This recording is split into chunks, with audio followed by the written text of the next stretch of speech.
And welcome everyone to Overwatch World Cup, and this is going to be APAC Group A. My name's G-Clef. With me, we have Unknown as always, and tonight it is going to be another banger because we have two matches, but it's going to be Indonesia back, not playing yesterday, and also South Korea is also coming back for tonight's matches. Yeah, South Korea was actually in the baseball field yesterday doing their first pitch. That's right. They were actually doing a community event, but they're back today, and it's also very, very going to be exciting today because Japan and South Korea, who are considered most commonly the best two teams on the group, will be playing today.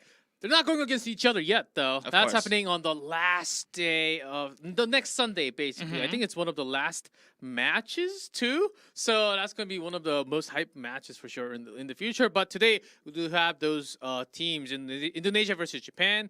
And the second one is going to be the Hong Kong versus South Korea, which is very interesting because Hong Kong, I think a lot of people were saying, and us included, are saying, should be the team, could totally be the team taking that third placement spot out of the six, right? It looks like it's going to be that way at the current moment. However, we do have a lot of matches remaining. It is just halfway through the group. It is for some countries it is not even halfway through the group yet. But at the week one, at least for now, Hong Kong definitely looks very, very strong, and looks like they're going to take that third place. But we'll have to see. This is going to be their true test because this is going to be the first time Hong Kong is going to go against a team that is generally considered a higher power level than them. One of the highest power in the entire World Cup is what a lot of people are saying. Of course, do want to believe that for sure, as I think it's a really good idea before you go into the next stages of the World Cup to test your power level against Team South Korea because they're known to be one of the strongest Overwatch League members all around the squad. So you do have to consider and think you have to measure your own power level in that way. So before we go in, here's the overview once again. We are in that APAC Group A. The top 3 teams out of the 6 will be moving up to that next stage. Of course, we also do have APAC-B with the other countries. Make sure to follow that too. They're from other APAC. So, of course, we have a whole lot of countries, of course around the world, representing so many. Everywhere in the world. So, yeah, not just APAC. We have Europe, we have the Americas, and although we don't have the qualifiers for China, mainland China, we do have that region as well. And if you look at the broadcast schedule, it's almost 24 hours of Overwatch. So I'm excited. So if you can watch all of it, you're getting no sleep whatsoever, like maximum 4 hours a day or less. In fact, here's a map pool. You should be very familiar by now, of course. We're all playing until the last day, first to 2. Yep. It's going to be the format for all days. And a lot of things happen, especially on that map number 2, because the loser gets to choose the mode and the map. Yeah, so I think we've seen all 3 control maps, Lijiang, Ilios, and Nepal. We haven't seen some of the maps from Hybrid or Escort because, like you said, G-Clef, the loser can choose the map type and map. So we haven't seen maps like Numbani or some other maps, but I'm expecting to see them. Like we said, the group is only nearly halfway done. So we'll be able to see a variety of maps, and here are the standings. As you can see, some countries played a little bit more than others. South Korea and Indonesia will be playing their second match of the tournament, so they will be matching those match numbers at the current moment. Hong Kong and Japan leading the pack with 2 wins, with all 2-0, so they have 4 map differentials. So the other side, on the other side of the bracket, it is Philippines and Chinese Taipei with 2 losses and -4 in the differentials. So it hasn't been a close match. Yeah, so far, and which means no 1-1s happening in the middle at all. There has been no 2-1s happening from APAC Group A so far, because I'm expecting those matches to come real soon. If today, maybe not. If not, next week. And that's going to be changing those even numbers into some odd numbers, especially for that map differential. And of course, draw the line in the middle. The top 3 moves up. The bottom 3 will be eliminated from the qualifiers. Here's the schedule as we mentioned before. First match, Indonesia versus Japan. The second match will be South Korea versus Hong Kong. It's going to be some quality time, some quality Overwatch for us. So yes, like G Cliff said, it's going to be very, very exciting to see Japan and South Korea, the very good teams, play. And also, it'll be interesting to see how other teams try to play against them. They know that Japan and South Korea are very, very strong teams. But it's not like the game's over. It's not like they're unbeatable. So Indonesia and Hong Kong, both of them should kind of have a clear list of win conditions and try to execute them. Like this match here, Indonesia versus Japan. Indonesia was actually looking the best out of the teams that lost 0-2, and their double flankers looked really threatening, especially against Blizzard, especially against Hong Kong at Blizzard World on their attack. Their double flankers really seemed on point, and here you can see their starting five. I want to highlight Speed 75 here. His tracer was phenomenal.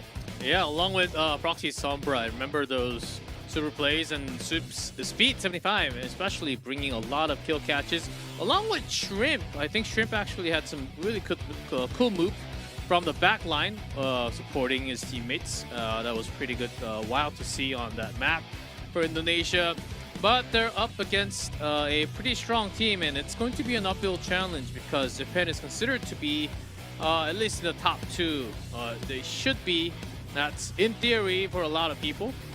Yeah, so we haven't seen the graphics yet, but Japan is, as we've been mentioning several times, but if this is the first time for you joining us, Team Japan is actually Team Beryl, who was playing most recently in the Overwatch Contenders APAC series, Summer Series, and being like a single team means that they have that team cohesion already in them, which we've seen in the qualifiers. A lot of the teams have been lacking a lot, and so this iteration of Japan is the most refined Team Japan that I've seen in the Overwatch World Cup.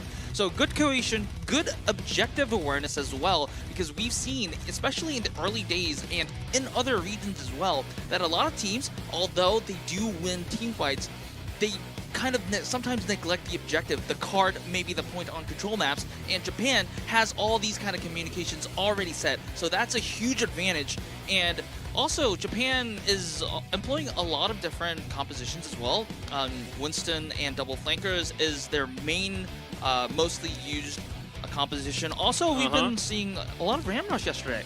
Oh yes, we did. From KSG and also Yuki and Nico, they have been doing a phenomenal job actually going against Philippines and also the Chinese Taipei, both having a 2-0 result. So if they win again here today, Team Japan will actually be standing on top. Yep. So just for that moment, maybe. Well, we'll have to see until the other teams play out. But having 3 wins and +6 map differentials will be a very, very safe spot, if I'm not mistaken, unless they kind of drop out all the other remaining matches. I think they will be in a pretty confident spot in getting into the qualifiers, getting qualified. And here we will have Lijiang Tower as our first map. Yeah, Lijiang Tower, we've seen a couple of echoes staying in the air. Some turning out to be really great, some actually the other way. Some echo play did not turn out to be the right way. So far, no Fire Mercy as much in APAC Group A. We've seen it happening from the other regions, not just from a specific region. Actually, quite a lot of teams on this map, especially when we go into some part of Lijiang Tower. Yeah, Gardens is a favorite for Pharmacy to feature in, and also Night Market sometimes as well. I do think that in APAC we do see a little bit more of conventional metas, rather like the Winston dive, the Ramatra rush, rather than some curveballs like the other regions have been employing. I think that Indonesia might feel the need for a little bit of those curveballs because they know that their power levels aren't up to the levels of Japan. They need to identify their win conditions and execute, because this game is not just about mechanics, it's about mechanics and tactics. And for the tactics part, they probably should know that Japan, who has been playing as the same team for at least almost a full year, should be ahead of them. So they need to drag this game down to a pure mechanical fight level, which they're pretty confident in. So a curveball like in compositions would be very welcome. But it looks like they're going for the Winston double flanker that they've been successful in against for Hong Indonesia Kong here. Yep, and Japan actually having Torbjorn Reaper DPS with Zarya on KSG. So certainly changing up a little bit compared to the normal, we would say, from Japan's side. Yes, this is the first Zarya that we've been seeing on KSG, and with Feral having Plankton as their off-tank, this is actually really surprising that KSG is the one who's playing the Zarya here. Yeah, could totally work when you can actually cover as a tank for against the double. Oh, and if Sombra dies with turret like that, that's not a great sign. Here comes a dive into the side. Here's Kyuki. The interesting part of Japan's composition is that I think that they actually saw the double flankers coming, because Torbjorn with that turret and that auto aim is an effective measure against the double flankers. So a good preparation. I think Japan did their homework really, really well, and having Reaper on that as well also kind of fortifies the idea that Japan was expecting the Winston double flankers. So good preparation from Japan. This is what the composition difference is what's getting them the lead here. Yeah, I think Japan did their homework and went step forward from that, having the there's the turret gone now. Proxy to go down to that before Zekrom actually taken down from Torbjorn shots. So that's early tank gone, and without the tank. Oh, that was a good shot from Nico. Oh, and Mint? also double boot from Mint there. Of course, with the help of all of teammates, but still picking up both kills as a Lucio. Doesn't happen that often. Okay, Indonesia finally found that curveball they were looking for there. They are going with the Pharmacy. Control Center is not exactly the best map to play the Pharmacy here, but they do feel that they need to go with this because they know that the Japanese composition doesn't have a lot of anti-air in them. Yeah, you might be right, as we're seeing some shots being fired from off to the side. Trying to target everyone inside next to the control point. But, Zekrom dead again, but Speed. Okay, good. Post ball from Speed 75. But we talked about this before. When you have Pharah or Echo, you have to consider about the other support, the backline, the members who are on the ground. And knowing that, Japan, they just ignored Pharah at all. So it is basically the same concept with the Pharah and the Echo. If you have a Mercy if you're going to pair it with a Mercy, then that means your main forces is going to be at a numbers disadvantage. That means either that the forces in the air need to do enough damage to compensate that numbers disadvantage, but it is not the case for now, and that is why Japan, although they did allow the flip for a split second. Oh, fight! And with the Death Blossom, taking out the Tracer, still had all the advantage. Team Japan just secured that first pretty single-handedly. Yeah, again, a very strong display for Japan, exactly as we have been expecting them to, and they even surprised us with a new composition. I think this was really smart from Japan. It was a good idea for them in a sense that, okay, we know what they're gonna play, so why not counter them and like full-handed it? They're just single-handedly countered the double flankers with the Torbjorn, and also the Winston wasn't able to do much because it was deterred so much by the Reaper, and so it was a really good idea from Japan. If Indonesia wants to play the Pharah, this is probably the best map to play because this is going to be Gardens, but Indonesia is opting to go with the double flankers again. If you can actually go all the way. Zekrom was being cut down so many times from the... Okay, there's again, Ramatra going a little strong. Kiriko, first one to be down. It's really interesting to see that how Japan gets all these early kills so easily. This just shows how good cohesion Japan has.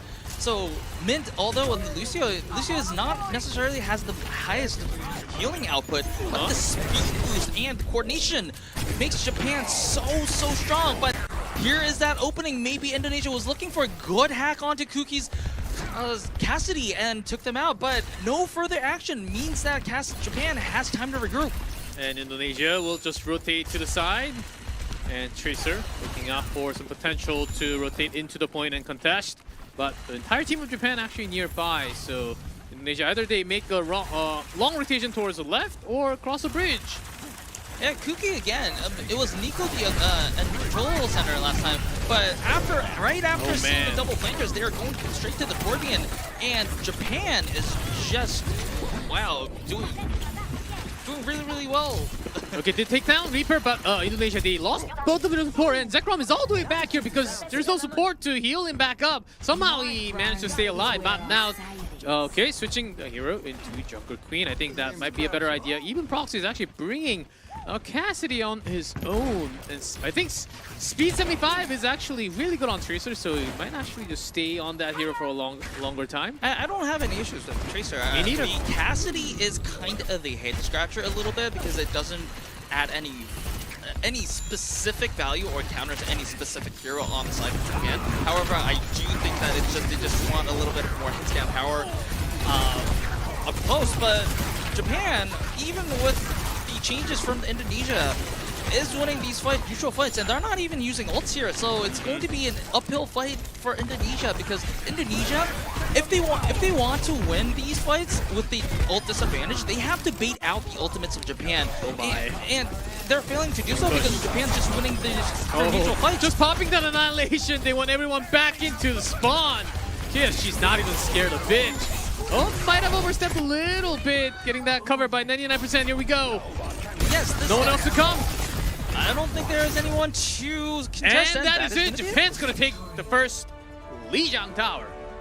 Wow, what a show of dominance from the side of Japan. Yes, Indonesia did able to, in the end, bait out the ultimates from Japan, but Japan were willing to do so because they were so ahead in the point percentages. So even if they lost that fight, G-Clef, they would have been happy to give over the point because it was at least overtime, and they even won that fight. Yeah, even with the Tracer and the Cassidy change was a little bit too late, I think, or else. I think they could have just stayed on Sombra, and then there's a lot of words to say about the plays that we have seen from Indonesia. They were lost in the middle of the game. They were literally lost, and we could see, of course, double flankers. Sombra Tracer, they're supposed to go somewhere else, the other three, but they can't be totally isolated. They have to be able to keep themselves so they can actually get supports, get healed, to cover for each other. That's what this game is all about. Yep. But Japan, in knowing that, okay, we don't see Sombra Tracer, okay, hey, supports, I hear you guys are just over there and doing nothing else, right? And they just dominated, they jumped on top, and it seemed like we have seen these type of play from Japan day 1, day 2, and again in day 3. I really want to praise the preparation of Japan because they knew that, hey, Indonesia looked they looked best when they were running the Winston double flankers comp. So if we can break that apart, then because in the eyes of Japan, we know that we are the better team. So if we just shut down what Indonesia does best, then there's no other variable that can stop us from winning. So good preparation on the side of Japan. I think for Indonesia that they probably should pick up quickly that Japan knows what we're doing. Japan is countering what we're doing. So I do think that they need to bring up something else. Maybe the Pharah Mercy. I think the change to the Pharah Mercy would have been a little bit of more logical choice than the Cassidy during Gardens. But of course, for Indonesia, I think the most important part is that they need to identify how we can win this fight, how we are going to win this map, and just execute. Yeah, and also, I think staying together needs to come. Maybe not with the double flanks, but still, when you change your team comp, you do have to consider about your back supports. And we've seen a lot of from KSG. When he wants to go in with the Biotic Grenade, there will be that pair.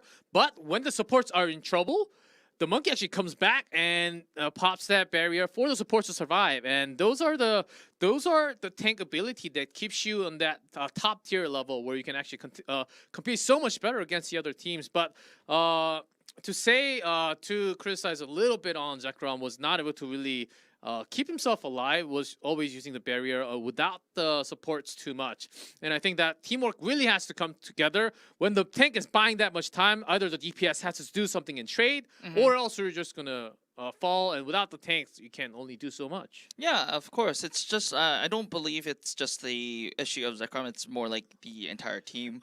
But yes, I do agree that Zekrom needs to stay alive a little bit longer. And whether it's Zekrom playing a little safer or the team playing around Zekrom a little bit. So maybe if that is going to be the case, maybe a rush comp who, when everyone is kind of cramped around the tank, may be a little more effective on that. There are a lot of possibilities for Indonesia to play. I do think that Indonesia does have the mechanical prowess to maybe try to put out a competitive series. So I just really hope that they can adapt.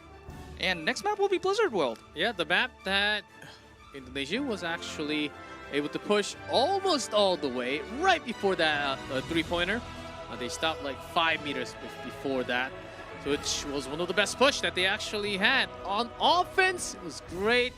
The other way, not so much when they were flipped. Exactly. So yeah, so just in case this is your first time watching, the loser gets to choose both the map type and the map. So I do believe that Indonesia wanted to pick a map that they had fond memories of, and Blizzard World in this tournament so far was the map that they had the best memories of. Like G-Clef mentioned, on that attack, on that offense versus Hong Kong, they almost made it to the full cap, and although they did lose this map to Hong Kong, it was the most competitive showing that they've ever shown, especially with the double flankers. And also, Blizzard World is a map that you can still go with the Winstons and double flankers. So I think this map choice makes sense for Indonesia.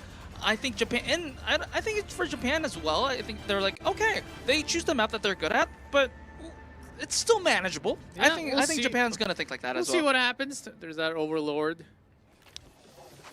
and the fact that Indonesia has shown that on stage. Japan, well, we've seen first map of Lijiang. They certainly did their homework. Let's check homework, page number 2. So are they ready? Japan is on the offense, and it looks like after Nico uses that teleport, he is going to change to the Tracer. So it's going to be a Winston double flankers. Same with Indonesia, except for the supports. And to be honest, I think that on the attacking side, okay. Never mind about the compositions because Nico's going brrr. And, but Japan, to go back on the compositions. Nico wins. Okay, I wanted to highlight on the Tracer fight. Sorry to cut you off there, but Nico Tracer versus a Speed 75 Tracer. That was one of the highlights that I wanted to point out before, but here we have it. Yo, my friend, who cares about compositions if Nico can fire and kill everyone on the point? Where are they fighting? They're fighting all the way in point B, and it is going to be an early point A for Japan here. Oh, yes, they are. Okay, so that's the first gone away from Indonesia now. As Japan, they have kept their pushing. Wow, this is one of the biggest time banks in Blizzard World that I've seen in a while. And Japan, although it is unofficial because it is not the Overwatch League, already holds a record for the fastest push for Gibraltar, 1 point Gibraltar. So this is a show of dominance once again for Japan. And I was wanting to say that Indonesia's support line changed, swapped to the support line that Japan has, and I think this is a superior backline for this composition. And so swaps. One of the things about swapping back is that, well, they do have similar ult charges now, maybe because they got a little bit more damage that dealt to them, but it is going to be a slower pace than Japan did because Nico already has that pulse bomb, and there's profits with it. And suddenly goes down Nico, the first pulse bomb landing. Perfect strike on it, and also gets G following up with the double flank, catching Tracer. So, more. Shrimp is down again. So even though if the Nano is quicker than Cloud, who already has, by the way, the Nano, Indonesia had that chance to use that Nano Monkey a little bit faster than Japan and make that stabilization happen. But no, because of the heroics of thanks to the heroics of Nico, they got the support line of the Indonesia down and they just steamrolled into point B. And they're staying alive with not much of an ult usage from Team Japan. They're still continuing to push, but the payload is actually all the way out on the back, which means this is a 4v5. and still Japan is making these kills How happen. is this happening? And that early EMP on the backline, Chun-Li is still surviving thanks to that rally, but Shrimp is anti-needed and down. I wanted to mention this earlier, G-Clef, but Cloud yesterday had some nasty anti-needs, and Cloud is doing it again. Yeah, when you can have all the fun. Well, while pushing the payload, if you have nothing else to do, just make sure you have the perfect biotic grenade. So for Indonesia right now, they just need to pop all their ults right now, because at this point, there is no tomorrow. There is no next fight, because if you lose this fight, this is going to be the full cap for Japan. There's no sunset. Okay. BMP. Pretty good. Nico taking down Chun-Li again, and Mint with that rally. Oh, who cares about the fight? Because what? The payload is already in, and 4 minutes, 28 seconds time bank for the side of Japan. What a massive time bank. Wait, Team Japan, they didn't even have to get the final kills to get that payload in. Wow. It was too fast that I actually lost track of that payload. Wow, that was pretty rough. Play. This is a highlight reel. This is basically a highlight reel from Nico there. We haven't mentioned Nico as much for Japan, but even while we were casting Overwatch Contenders APAC G-Clef, we couldn't, excuse my language, but we couldn't shut up about Nico because Nico is so good. He made the heroics, he made the, sometimes he turned around an entire series that was losing to winning, and this kind of difference maker is on full display against Indonesia. Yeah, Nico's Tracer. We knew that. It was always pretty talented on that hero, well, along with the teamwork, of course. But Indonesia does not really, not matching up the power level at the moment, and but it was their defense. Now that Indonesians in offense, can they actually push all the way just like Japan? It'll be definitely a tall task. Kuki is there to scout the composition of what Indonesia is running. Indonesia is still running the Winston double flanker comp. I think if Indonesia wants to run this comp, then Speed 75 has to... I don't think Speed 75 has to go to the backline. I think Speed 75 has to follow Nico to the end of the world and just stop Nico from doing damage to their own backline. I think that's going to be enough. If you can win and Speed takes down Kuki first, that's a DPS gone for a long respawn now, even though it's a Sombra. That is a start. KSG very, very low as well. If KSG falls, that is going to be the opening that Indonesia needs. Zekrom falls though, but still Indonesia will be having that numbers advantage and that respawn advantage. Yeah, they will come eventually, but Indonesia. Oh no, but not really forcing all the way, not going towards point. I thought they had a chance. Yeah, they had their early kills, but then the backline of Japan went on full bloodthirsty mode, and they made all the kills happen. So Indonesia had to full reset, G-Clef. Yeah, we thought it was okay. Here comes Zekrom again. Testing around the point, there is also KSG, the both Winstons. Back and forth. Good nade. It forces the Suzu out, so that means KSG can dive very, very safe, confidently. But not catching the kill, actually. KSG has to rotate all the way back around Stream. Is down. Get taken down eventually. Zekrom pops that rage, trying to survive. Zekrom pops a rage, but Shrimp is already down, so they are very short on sustain here. It looks like Zekrom's going to fall, and he does. Cloud with the anti-need again and again and again. So even picking up the kill, this guy can be offensive at the same time. Are you trying to run? We have the snipe. So Japan is using their ultimates in a very disciplined manner right now. They're only using the ults that they absolutely need to use. So this means that even though Indonesia are using the ults to try to make it an opening for this fight, Japan wins. Not only do they win, but they have more ultimates that they can spare. For right now, Cloud has the nano that can use to KSG. After that nano, KSG will be probably having that Primal Rage, and the EMP will be online. Yeah, Q-Loud right next to the DPS. Zekrom again jumps. Has to be a little bit careful because every single time he's in the air, he's already EMP there, denying the sound barrier from Chun-Li. Indonesia, this is a chance. Oh, but the response back from Japan is pretty good. Okay, there's Speed. He's just stick down and get the kill. Okay, so both heroics from both DPS But there's lineups Nico. here, but Indonesia, Tracers? this has to Okay, be who's the gonna chance. It's so close. We call Zuri. Both of them at the same time! But he's back!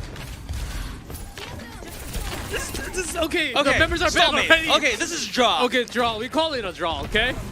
You're pretty good, I have to admit, okay? Okay, Chani is finally using that sound barrier. Nico is nanoed and has that extra damage on his pocket. Japan is driving Indonesia out of their point once again. Again, Indonesia had a quicker response. With the respawn distance, but Japan just comes back much safer somehow. Oh, wow. And the time is now only 35 seconds only available for the last push potential, but no ult available whatsoever. The only thing that might be charged up is Primal Rage.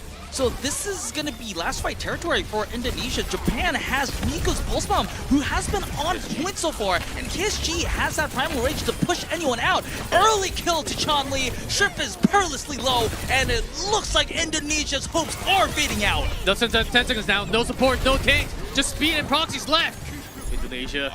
Okay, there What can is a they sneaky do? touch from Okay, that's one tick, but you need a lot more than that.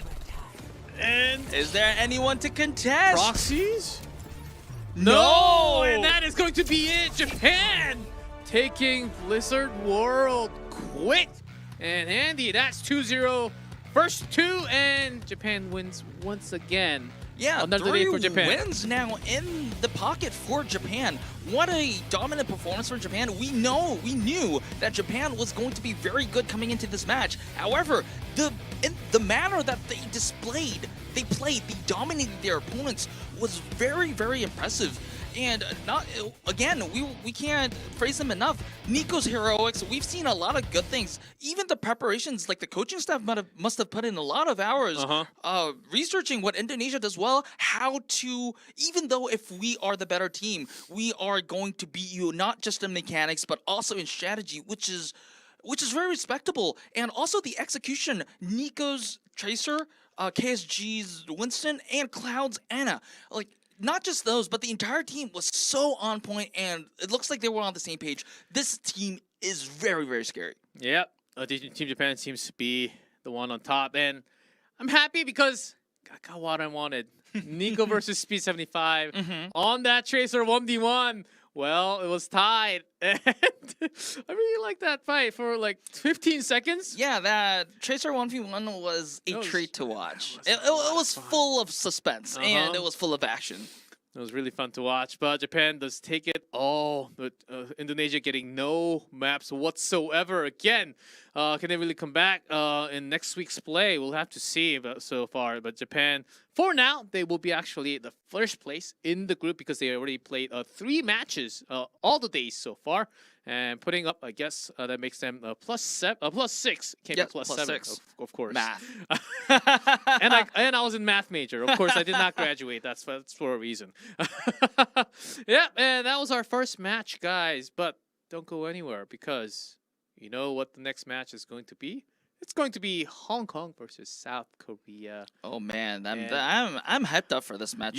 I've been waiting have to be here. Like I have a little bit of bias, I'll admit, but we can't deny it. Nobody can deny that Korea is looking really, really good, and we are talking about the best caliber teams here. Sometimes, because if you just look at the lineup, we definitely will see the lineup later today, but if you just look at the entire roster, we have Sparkle and Lip at the DPS position, Hanbin and Fearless on the tank, Chio Fielder, support, and Finn on the bench. Like, you have Finn on the bench. Like, what does that mean to you? Well, that bench is going to be pretty hot. But before we actually jump into that match number 2, guys, we do have to take a short break. And when we come back, that huge match between South Korea and Hong Kong.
And welcome back, everyone, to APAC Group A. You're watching Overwatch World Cup qualifiers, and the teams that you have waited for, they're here, and this is going to be the final match of the day for us. It's going to be Hong Kong versus South Korea, and they have been displaying some fine Overwatch moments so far.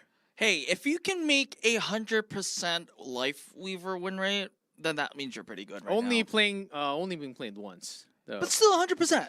Except for pulling the Widow. Yeah, but still 100%. No, I'm joking. I'm teasing you. There's not enough numbers for you're saying that to a stat minor, it doesn't count. Okay, gotcha. All right, I can't argue with that, but hey. Not enough database, okay? I do agree that Korea and Hong Kong is going to be a very interesting match because Hong Kong is still undefeated so far. They are 2-0, and with a +4 map differential, they are going through a very big test in the form of South Korea right now.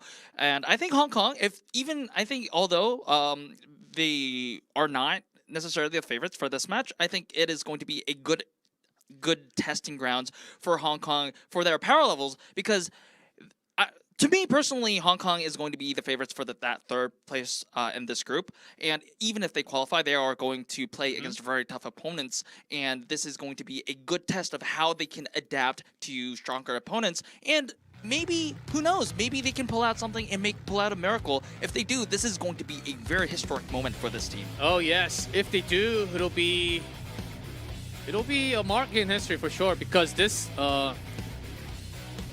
the roster that you see on the screen right now is supposed to be one of the strongest teams ever in history for the World Cup.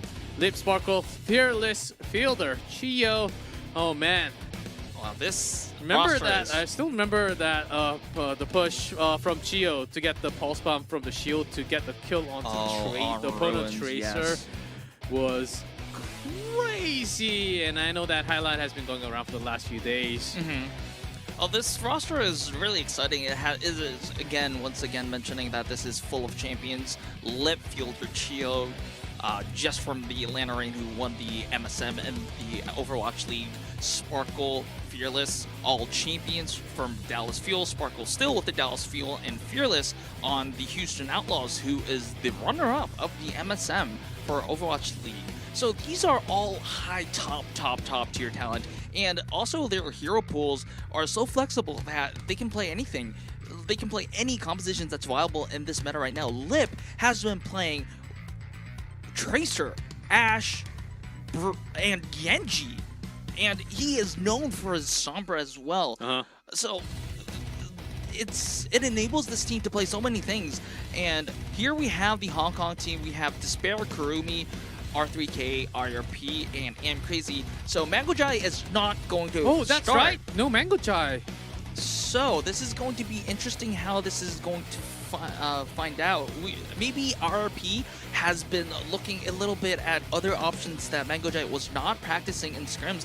If you can see, the portraits, hero portraits are their favorite or most played heroes for each player. So maybe the Mora might feature here. R3K is really interesting. Well, R3K is the only tank of Hong Kong right now, but have been showing Junker Queen and Ramattra. So maybe if there's a Winston map, it might be a little bit of a struggle over there. However, this roster is clearly talented, and I'm excited to see what they have. And one important thing, G-Clef, Xiaolan is not starting. How did you know? I was about to point that out. You stole it from me. No, but yeah, it's Despair right there. Maybe they're considering a few other options. I think these are hints. No Charlian, no Mango Jai. So no, they're definitely for cooking sure, something here. For sure, no Nano Blade. And maybe they're considering some Echo, some Pharah, as we have seen. As Pharmacy has been doing some great works in the other regions. Maybe it's a start for APAC. Okay, and Nepal is actually, you might be up to something here, G-Club, because Nepal is a map, especially on Village, that Pharmacy has been a favorite for a while. Even in the Overwatch League, there have been a lot of Pharah pharmacies in Nepal and Village. So, but what happens if there isn't Village? So maybe that's a gamble. Maybe that's maybe Team Hong Kong is looking for something else. But one thing is for sure, Hong Kong has been preparing for something that we have not been expected, because we have been expecting Xiaolan to start, we have been expecting Mangojai to start. So we'll definitely see. I'm excited to see what we have in store for us. Okay. Let's see what we have on both sides. Hong Kong, well, for Hong Kong, for sure, we've seen a lot more Mei in play, even with the spare. Maybe it's going to be the similar team comp that we had from Charlien when it was in, and also RRP. The Moira player, I think a lot of the teams are finding out, especially on this patch, that Moira is actually quite effective when you are going in along with the new DPS lines. Yeah, so Moira, the basic idea about Moira is that you want to go into their faces and do a lot of damage, and also do a lot of healing, AoE healing up front. But hey, look at this! Oh, South Korea is the one that is actually going for the Pharah. Yeah, so late teleport in. So the composition is actually in favor of South Korea because Hong Kong doesn't have any anti-air. Yeah, oh, that's a lot of damage. Oh my god. Stuck in the middle. Sparkle, you are a happy man right now. And Liv on the other side, trying to harass, and that's a double kill already with that one rocket. Oh my goodness. Just having Sparkle, fun. you madman. That is such a good... He already has the barrage! No way. Just one fight. 11% from Hong Kong, but it's flipped. And let's see if they ever take it back from South Korea now. And there's a barrage and a few other ultimates being charged. 78, 66. Those are pretty high percentages. Okay, so I understand what Hong Kong was thinking. The thought process of Hong Kong was that they wanted to... Barrage! Picking up one, but they did a lot more in damage.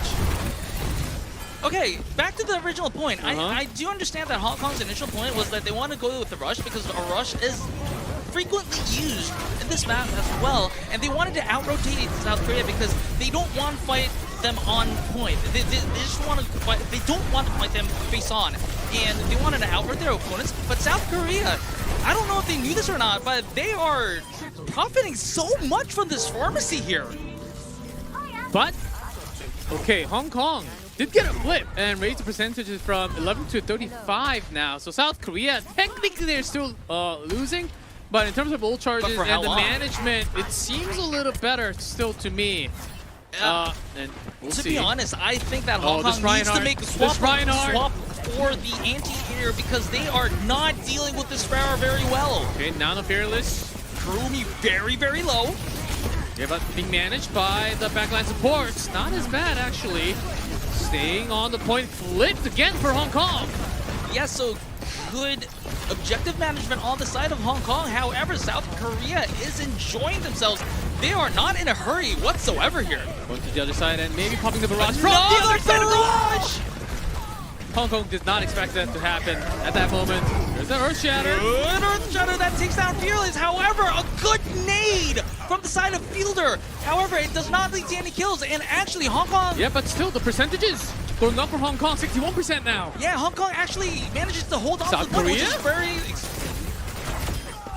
Okay, getting a few more as this will be eventually be a team wipe here with Mei going down now. And Reinhardt for the last one. But you know, with the teleport, Hong Kong's actually staying on the point, actually delaying this okay. Yeah, so Hong Kong is actually really impressive here. Yes, they don't have anti-air. Yes, they are getting harassed day and night by Sparkle's Pharah. However, like you said, G-Clef, they are doing a very good job of objective management, and this is actually making Korea a little bit irritated here. Yes, Sparkle is doing a lot of damage here. Oh, and they got the kill, which is gonna be... They don't have the teleport! Even before the teleport, because Symmetra was the first one down. Okay, this is definitely gonna make South Korea match the percentages on the point, and this is... We are looking towards last fight territory. Hong Kong needs to make that teleport happen, get on the point, make sure that there is a roof so that Sparkle can't fire 360 degrees. Hey, well, no. Look at those numbers on the right for Hong Kong. Not even close to, no. Closest thing is like the south area. South Korea knows this, all the way out. It's 92%. 93, and can you have anyone near the point? Oh, Kurumi's dead. No teleport available anymore. The salute of victory. And that secures Despair. Go back to your own base. Wow. There's the barrage to secure. And that's the very first, of course, Hong Kong did have a very nice idea. They had a clear concept, which I like a lot against what South Korea was able to do. Yeah, Hong Kong. So what I'm really impressed about Hong Kong is that although they did lose this round, they had a clear idea. They had a clear checklist of what they wanted to do in order to win. And they, although it did fall a little bit short, they did their best to execute, and the team was in the same, we're walking in the same direction towards that point. So yes, I do want to give them full credit. Yes, also South Korea is a very hard opponent to go against. So even going this far is really, I think, impressive. And I think Hong Kong may be surprising us here. And here comes the double flank. Sombra Tracer comp from South Korea now. Along with Fearless, we'll be diving in. Okay, here is the Lip Sombra we've been waiting for. The Lip Sombra that brought that Sparkle! Shot immediately brought down by Despair. What a shot! That's going to surprise South Korea a little bit here, Hong Kong. Okay, so good initial kill from Hong Kong. They will be having priority on the point and will be having the first cap. However, Sparkle is moving towards the Echo now. So again, once again, Hong Kong has an air. Since they don't have anti-air, it's going to be a headache for them. Certainly you do have to work around now that Echo is in the air. And Hong Kong. One good thing about Hong Kong is that they are already approaching their coalescence. Oh, good nade. Okay. And RP falls, which is what's the most important part, because there will be no coalescence available. 3-man EMP. And that might be it. South Korea might be turning it back.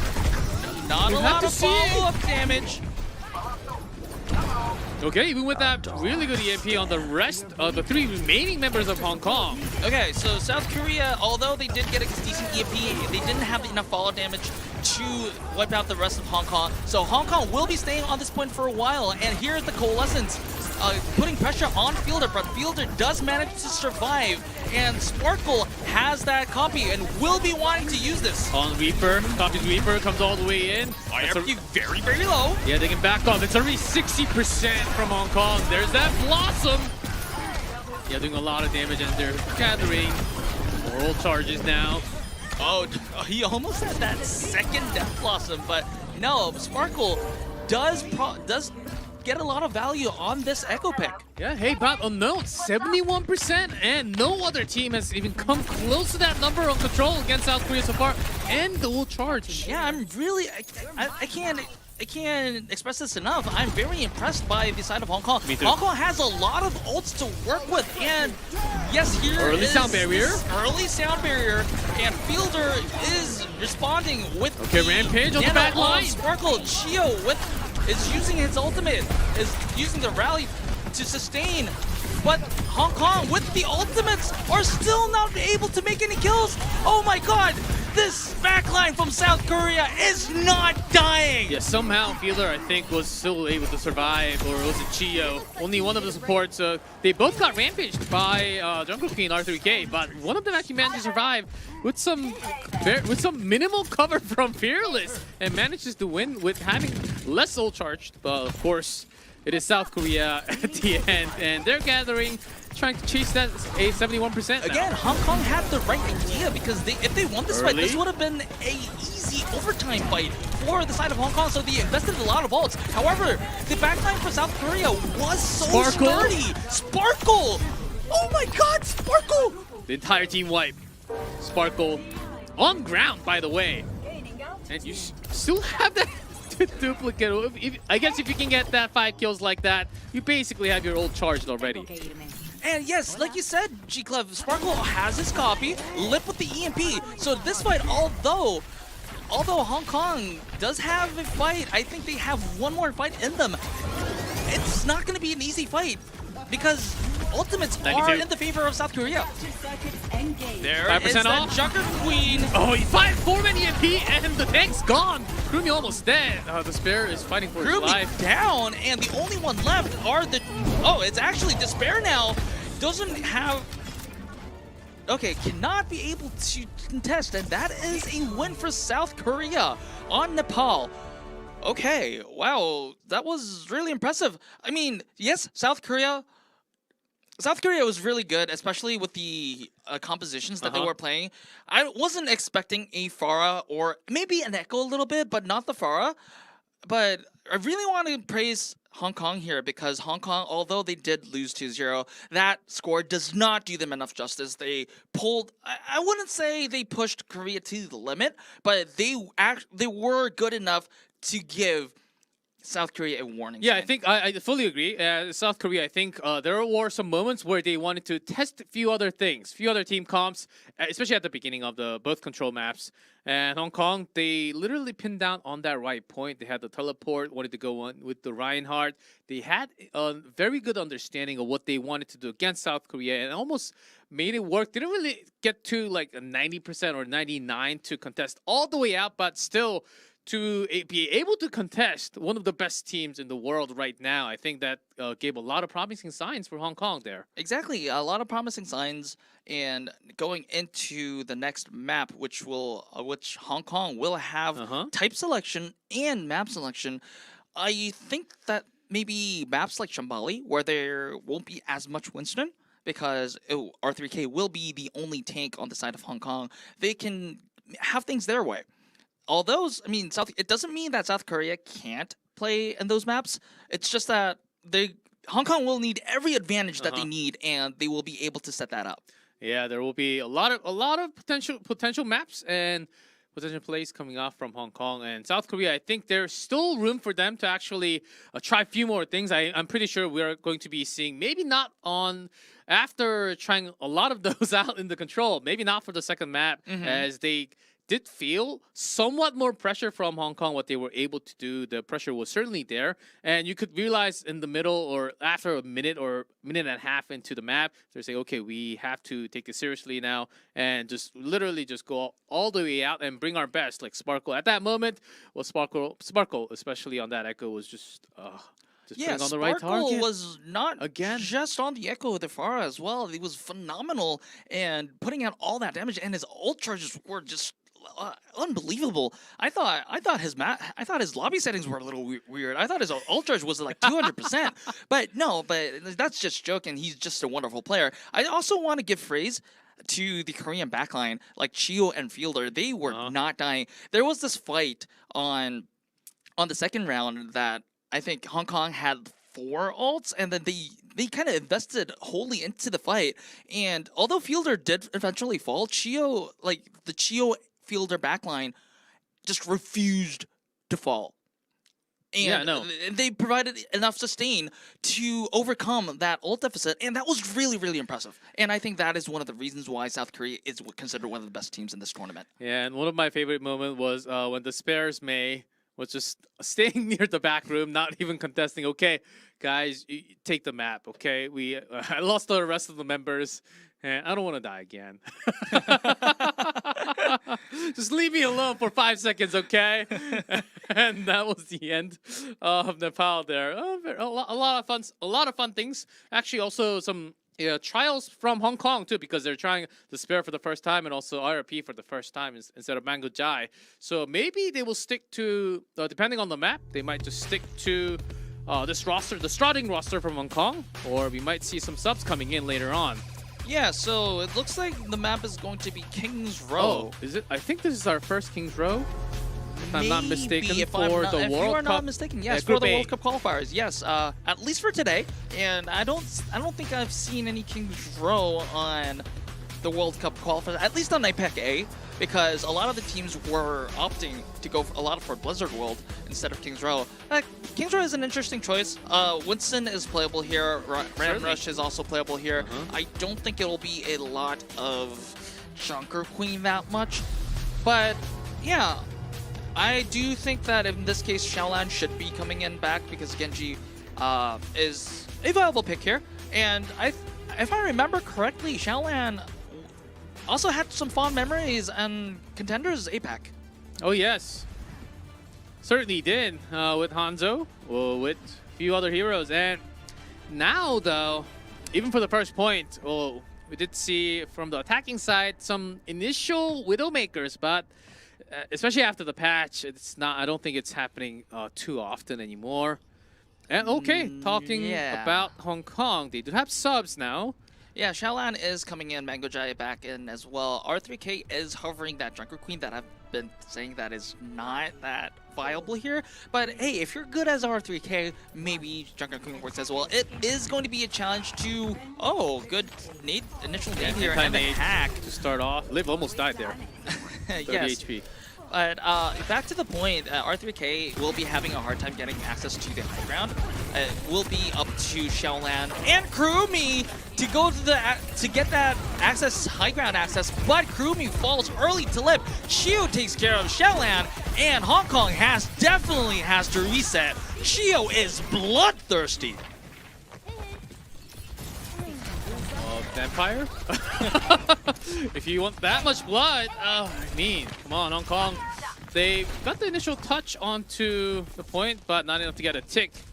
Though there was that biotic grenade from Fielder all the way down, thinking that they would come out already. So the problem about Hong Kong's composition right now is that they don't have a lot of mobility. Well, yes, the DPS do have a lot of mobility, and also Mango Jai, but the tank with the Drunker Queen, if they want to go in, if they want to move into the point, they are vulnerable to a lot of the abilities of South Korea, like Fielder. Fielder's anti-nade is going to be available on the way to Hong Kong's route to the point. Oh. Fielder does fall good. So good play from Xiaolan and Kurumi, the DPS duo of Hong Kong. I think South Korea does have to concede at least 2 ticks. Maybe South Korea wants to contest with the EMP here. It depends. There's a Tracer running by Sparkle towards around the corner. Maybe. Okay, yes, there is that EMP there. It gives them enough time to contest. And Mango Jai uses the Kitsune Rush. Oh, Korea was not able to touch in time for that test. Yep, actually Fearless jumped out from the point, and Hong Kong actually sustaining well enough against all that. Okay, so I think this is their first slip out from Korea here. Yes, they did lose a few team fights before, but I think this is one of the biggest mistakes that Korea has made so far in the tournament. Yes, it was good EMP on Lip to contest the point, and Fearless jumped in after. But as they were trying to juggle the point and be in a better position, nobody was on point for a split moment, and that was enough for Hong Kong to cap the point. Now Hong Kong has Rampage, has the Death Blossom, and has the Dragon Blade with only just the rally here. I don't think they'd have enough sustain. Yeah, Genji was hacked for a second against the Sombra there, but still surviving. Charlene all the way up on top. Doesn't against Fearless. Oh, looking for that kill. Runs away. Mango Jai very low and hacked. Am Crazy as well, but I think it looks like they will Where's be surviving the morning. However, Sparkle taken down by Mango Jai. Oh, is this going to be our free point without B? Fearless. The other point. What is happening? South Korea dropping a point and more. Okay, South Korea That's 2-0 for now. needs to wake up. Hong Kong didn't even use their ultimates that they had, so it's going to be a fight in their favor again because. Where is Fearless? Still coming back. Okay, now I see Fearless with Lip is low, but not down. Okay, good kill on Kurumi, so that is going to stabilize things a little bit, and also Xiaolan is down, so Hong Kong does have to reset, and it's finally going to stabilize for South Korea. However, still, Hong Kong has a lot of ults at their disposal. South Korea only has EMP and Rally, which is not going to be enough if Hong Kong decides to pull all of those Qs. All 4 ready to go, and Crazy 30% away. South Korea, I'm pretty sure they are reading this. Okay. They gave out 2 points already, and that was quick. Still having 3 minutes, 51 seconds, so that might be enough time to push all the way. But the final point, of course, is one of the hardest. And here comes Lip with the EMP! Lip with the early EMP. Good kill on Xiaolan. So the Dragon Blade denied. Hong Kong has yet to back up again. However, they are deciding to commit Mango Jai with the Kitsune Rush, but without making any kills. So it's an ultimate gone for the side of Hong Kong. Still holding up here. South Korea now has that nano and Sound barrier. and the Primal Rage here, so they have tools to fight back now. Now the Winston on Fearless still having a lot of room to sparkle. That's going to be a kill onto Kurumi's Reaper. And just popping one by one, not all at the same time, just when it's needed. Calculated plays coming out from South Korea, holding the point. South Korea was slipping up until Hong Kong capped the second point, but after that, South Korea is coming back to their senses. They are making some really good plays. Hong Kong had an immense ult advantage, but now it's only to a... I think they're pretty much even now because they only have that Dragon Blade. Oh, here we go! What is coming? And oh, nice block it's not onto that even nade, but oh no, the backline is unkillable! he even has to pop the Rampage just to get the back line. One ult was not enough. But two ults certainly enough, and no one's on that payload. Now pushing now, but I think they lost a second there. Okay, Hong Kong used a lot, but it got the job done. And now they're approaching to the fight where they can actually full cap King's Row. EMP there takes down Kurumi, so maybe not right now. Hong Kong has to back out. Now 2:10 left, and South Korea is coming back hard. Yeah, with Lip in the perfect position. EMP always grabbing a few or more. Hong Kong now, after using that many, now 2 minutes. They might have one big fight available with the ults, but it's going to take some time to get the ult charges back. I think Hong Kong has about 2 fights, maybe 3 if it's a super clean wipe. They will have one big chance because of when they have their support ults online, it is going to be their chance because since Chio went to swap for the Zenyatta, ult charges are going to be a little bit slower. Yes, Fielder will be having that nano, which is on right now. Hong Kong will be having their chance. This is going to be their chance. It is a 4v5. However, the sound barrier is up. The Kitsune Rush is up. They're not profiting from it, though. Double supports after the ultimate. Nothing really traded. It's just their own ults being used from Hong Kong's side, and they only have a minute now. Oh, I think Hong Kong should have kept those support ults for the next fight because it was going to be their own, I guess, their biggest opportunity. And now with Lip with the early EMP again, that is going to be another stall for South Korea. How does Lip get these EMPs so quickly? And it's actually going for the timing that Hong Kong wasn't exactly ready. They're trying to regroup at the right point to rally together and then go for the attack. But South Korea, they were just slightly faster, like 0.2, 0.3 seconds. And sometimes you don't expect that timing to be by EMP.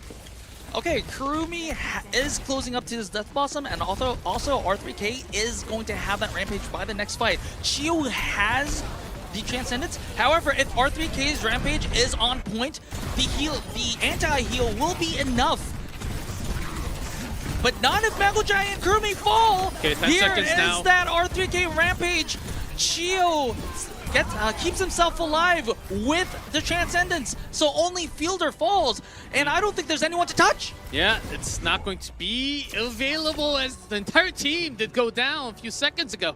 And South Korea, they do stop Hong Kong from taking all 3, but we finally do have a team pushing points against South Korea, which is still very impressive what Hong Kong was able to do. Of course, there has been some minor mistakes coming out from South Korea on the first point, and we could see those, but still Hong Kong providing real nice answers. Yeah, Hong Kong, although they were not able to full cap King's Row. King's Row is a pretty hard map to full cap, and credit to them for making this far. I think this was the closest team, at least in this tournament. Although this is South Korea's second game, I think they've been really close to wounding South Korea. And South Korea, although they, like you said, G-Club, they did make a lot of mistakes, but great defense on point C. And I'm looking forward to what Lip can do. Lip's Sombra was insane on that defense. As that might continue with another hero, any hero of his choice from Lip. And Hong Kong bringing Ash from Kurumi. Yeah, some more hit scan damage along with Shaolian's Tracer. Well, we'll have to hold on to that. Well, it is defense, so Shaolan is going to play the Tracer, at least for the time Yeah, being. which is not the most common hero that we see from Charlian. Usually, yes, it wasn't Xiaolian on that Tracer that much. It was more on the Genji and maybe even the Mei. So South Korea is responding with a few changes after seeing Hong Kong's composition. So it's going to be Winston and Tracer Ashe. Lip also showing how he could be so good on the Ashe last game 2 days ago. So this is going to be an interesting fight of the snipers. I think Ashe is just basically replacing the Widowmaker in that it can do she can do damage both mid-range and long range. So yes, it's not going to be a guaranteed one-hit kill, but yes, she can do that. So she can also have access to high ground with her shift as well, Coach Gun as well. And oh my god, Lip! Stop! You are killing people left and right. And can Hong Kong contest? Maybe Xiaolan can with that Tracer. However, I don't think it's going to be for long. And South Korea will be taking a quick point A. Yeah, very quick. The first push does manage to work with basically snipes coming out from that Ashe. And Hong Kong, I'm pretty sure they have to be ready. They had their own Ashe, had an idea for sure. And that's another headshot. So I think Hong Kong has the right idea. They can't compete with Lip on the Ashe. So they are going to swap to the Genji and the Reaper so that they can get close to Lip and take them out close range. I think it's a good idea in theory. It remains to be seen how good they can execute this. Xiaolan is known for his good Genji, so I'm expecting some good things here, but Lip is on another level here, almost closing to the Bob already. Yeah, even though Dynamite has been hurting the top line, the players from Hong Kong up top, and this Genji have to be careful. The Bob Bob already. To zone out. Everyone on Hong Kong, they are trapped in that little corridor over there, while the rest of the members of South Korea are just free pushing the payload. Okay, that could have been a very dangerous pulse, but still managed to survive. There is Fearless now, and Crazy first one to go down. But R3K responding okay, but the rest of the members on the other side of the map, Hong Kong, not really. Their plans are not really working at the moment. South Korea pushing the payload once again. So 3 members, more than 3 members on the payload means that I don't think there will be a further contest for this point.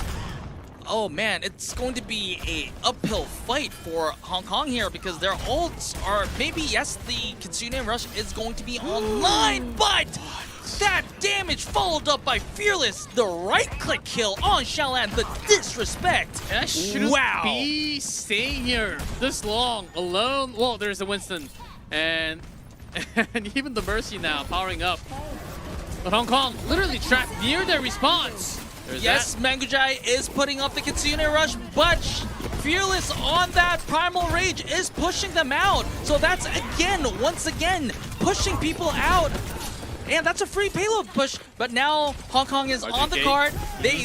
Korea has to be a little bit careful because the sound barrier is on and the rampage is there, but no! RCK dies, so there's no rampage on the side of Hong Kong. South Korea, Another it's playtime for Bob. Another Bob, Fearless right next to it, and they just have to dodge right after the fade. What can you actually do?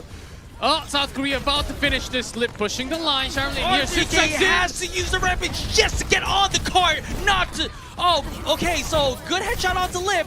So maybe South Korea has to reset. Mangujai strike. Sparkle! That's another one. And can you get more? Another kill! Sparkle! From Sparkle alone! And Fearless is now here. Krumi right next to it. The Reaper instantly dies. So now Mercy providing some damage. Charlotte tried to play this one out, but not close enough. And Korea is going to take another map off of Hong Kong, and the winner of the match is South Korea once again. Wow, what a display from South Korea. Yes, Hong Kong put up a good fight. Like, all props to Hong Kong, respect to Hong Kong. But South Korea, after that a little bit slippery defense on King's Row, were on very serious mode and showed why people are routing them as tournament favorites. As many fans have waited for South Korea to show some more Overwatch action, I think we've seen quite a lot of display today with a whole lot of different comps happening, especially on our first map, and also King's Row, which was quite unexpected to be actually pushed back all the way, but that's how good Hong Kong was today, especially after the changing with the substitutions of having Mango Jai back, and also Charlene's back with that Genji to have some really nice play that we could see in King's Row. But of course, South Korea did win at the end of the day, but they're the clear favorite of the entire group. So yeah, once again, I just want to say how number one, South Korea proved how good they were. Number two, Hong Kong, despite being on that much going against the giants named South Korea, they put up a good fight. And I really want to give praise for that. And although they did lose 2-0, this is one of the matches that kind of makes me feel that Hong Kong is going to be a clear favorite for third place on this group. Yes, and we saw some scary moments coming out from Sparkle on each map at least once. And that's going to be the result for tonight. Only 2 matches. Indonesia, Japan. Japan was the victor from that match. And match number 2 that we just had, South Korea is going to be bringing that 2 wins. +2 map differential, but South Korea only played 2 matches. Japan had 3 matches already. So with the update, we'll have the updated standings. Still just even numbers all the way top to bottom. So the 2 Overwatch continues for APAC-A, and Japan on the top, like you said, G-Clef, with 3 matches and 3 2-0s makes them number 1 in the group for now. South Korea is not far away with 2 wins and no losses, 4-0. Hong Kong did finally drop their undefeated run finishes, but with honor, and they are 2-1 with +2, and I think they should be in a pretty good place to keep that 3rd place. And we have our next schedule next week. The action continues, G-Clef. Action, of course, continues until the end of next week, and that's going to be another really cool matches. The 2 matches that we can't wait to see. That's going to be first one, Indonesia versus Chinese Taipei. The second on the next schedule will be Philippines versus South Korea. Yes, very interesting matches, as we can't really quite tell who the winner certainly is going to be for the first match. Yeah, Indonesia versus Chinese Taipei is going to be very, very important for both teams because they need to win. They need to win. If you lose this match, I think they are mathematically eliminated from this group. So, and even if you win, you still have a long way to go. So I think in a sense that this is going to be the most important match of this group, unironically, because qualification is on the line here. Philippines, South Korea, I hate to say this, but South Korea is looking like the clear favorites. After what I've been seeing from both sides, South Korea, sheer dominance. I have to say this. Lip. Sparkle. Sparkle too. Sparkle. Sparkle on Nepal. Sparkle. No, Sparkle on Nepal. Lip on King's Row. What a monstrous display from both DPSs. This DPS lineup is scary. Oh, yeah, I think scary might not be the best word to describe them, because they are... I don't think they still displayed 100% of their power level. That's the real scary thing. Yeah. You haven't seen Sparkle's Genji yet. We haven't. Well, we've seen Lips Genji a little bit. Very impressive. Okay, that was the preview. Oh, no sarcasm right there at all.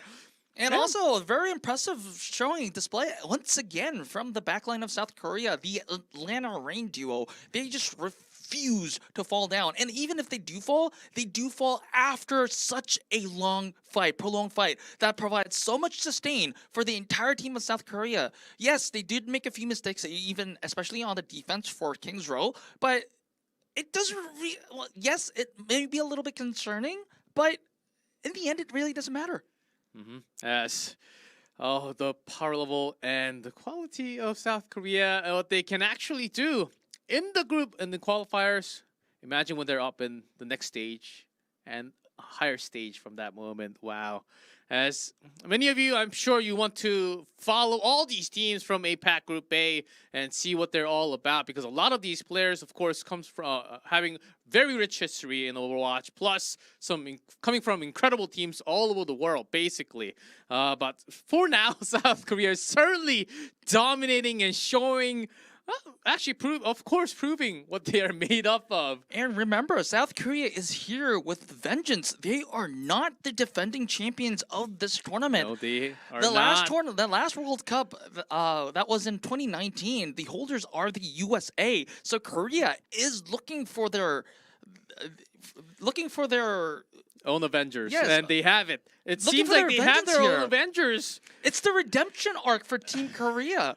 And so they are ready to show a very pleasing display. They want to satisfy their fans. They are here to represent their country. And wow, what a early showing from South Korea. Yes, and South Korea, let's see how long they can win. They might not even drop a single map in the qualifiers. That is totally possible. Let's see if that It is actually a little early to say that. We do have the last match. maybe at the current moment. I think if you just look at the power levels, anything can happen in Overwatch. And these are all the 6 teams in APAC-A are, once again, I say, mechanically gifted teams and players. It's a matter of how experienced they are, how tactics, what their hero pool looks like. And from what I've been seeing so far, if there is a team that can take a map off Korea, it is going to be Japan, because I thought it was going to be either Japan or Hong Kong that might have the most highest probability of taking a map off Korea. And then Hong Kong, yes, they did put up a good fight, but they eventually, in the end, they did not take a map away with South Korea. So the last match of our group is going to be a very, very exciting one. And still, speaking of Hong Kong, I want to praise them a little more, because yes, it's a 2-0. Yes, it might have been a dominant display on the side of South Korea, but Hong Kong really put up a good fight. I really like the match, though. Even though the result ends up being a 2-0 map score, we had a lot of in detail moments, especially Hong Kong trying on the PAL, really going for the teleport play into the first control point. I'm pretty sure South Korea was actually quite surprised that they have prepared that specific team comp against. But that's going to be it for us for day number 3 for APAC Group A. Please tune in next week, and we will have even better matchups, better lineups for everyone as we continue to go through the Overwatch World Cup qualifiers for Group A of APAC. But that's going to do it. Unknown, thank you. I was G Clef. See you guys next time.